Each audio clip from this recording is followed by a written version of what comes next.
Good morning. এখন বাজে সকাল ৬টা আর আমি সকাল সকাল ঘুম থেকে উঠে যাচ্ছি জিমের জন্য। তো সকালবেলা ঘুম থেকে ওঠাটাই না একটা খুব চ্যালেঞ্জিং বিষয়। তবে হ্যাঁ, একবার উঠে গেলে আর কোনো কষ্ট হয় না।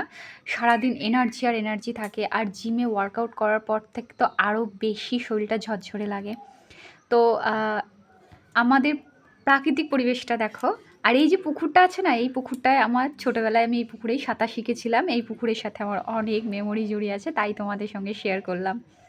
ফাইনালি জিমে ওয়ার্কআউট করার পর আমি ভীষণ ক্লান্ত। অথচ আমার পাশের দাদু কিন্তু একদম ক্লান্ত হয়নি। মজার কথা জানো তো, যখন আমি খুব ক্লান্ত হয়ে যাই তখন আমার শুধু মনে পড়ে যে মিষ্টি আমি কত খেয়েছি। এত মিষ্টি যদি না খেতাম তাহলে হয়তো আমার ওভারওয়েট হতো না, আর আমাকে হয়তো এত কষ্ট করতে হতো না।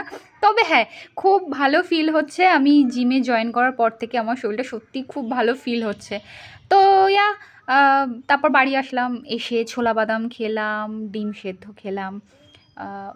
চলো, আজ এই পর্যন্তই থাক। ভিডিওটি ভালো লাগলে লাইক, কমেন্ট ও শেয়ার করে দিও।